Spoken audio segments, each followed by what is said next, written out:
আজউদ্দিন ওনাহির জোড়া গোলে 2026 আসরের সবার আগে কোয়ার্টার ফাইনাল নিশ্চিত করল মরক্কো। কানাডাকে 3-0 গোলে হারালো মরক্কো।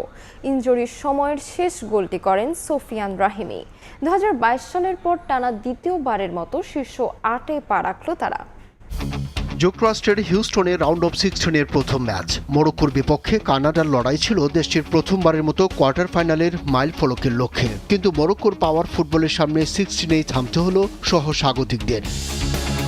শুরুর দিকে মরক্কোকে চাপে রাখে কানাডা। খেলার 10 মিনিটে অসাধারণ এক সেভ করে মরক্কোকে বাঁচান গোলরক্ষক ইয়াসিন বোনো। আক্রমণ প্রতি আক্রমণ আর উত্তেজনায় ঠাসা ম্যাচের প্রথমার্ধে গোলের দেখা পায়নি কোনো দলই। বল দখলে মরক্কো এগিয়ে থাকলেও সুযোগ বেশি তৈরি করেছে কানাডার একটি শটের বিপরীতে মরক্কো শট নিয়েছে 4টি, যেখানে কানাডার 2টি শটের লক্ষ্যে ছিল মরক্কোর মাত্র 1টি। 50 মিনিটে ডান প্রান্তে আশরাফ হাকিমি ফ্রি কিক থেকে সরাসরি শট না নিয়ে বল পাঠান বক্সের কাছাকাছি থাকা আজউদ্দিন ওনাহিকে। দারুণ এক মাটি কামড়ানো শটে বল জালে জড়ান এই মিডফিল্ডার।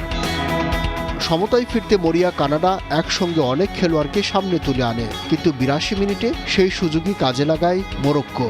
বল দখলে নিয়ে দ্রুত পাল্টা আক্রমণে ওঠে তারা। দারুণ এক থ্রো পাস গিয়ে পৌঁছায় ব্রাহিম দিয়াজের কাছে। তার বাড়িয়ে দেয়া বলে কোনো ভুল করেনি আজউদ্দিন ওনাহি। জোরালো শটে ম্যাচে নিজের দ্বিতীয় গোলটি করেন ওনাহি। 2-0 গোলের লিড নেয় আফ্রিকার দেশটি।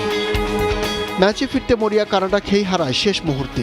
আরও এক গোল হজম করে প্রথমবার রাউন্ড অফ 16 খেলতে আসা দলটি। স্কোর করেন রাহিমি। 3-0 গোলের জয় নিশ্চিত হয় মরক্কানদের। সেই সঙ্গে প্রথম দল হিসেবে কোয়ার্টার ফাইনালে পা রাখল আশরাফ হাকিমির দল। 2022 সালের পর আবারও শীর্ষ 8 নিশ্চিত করল তারা।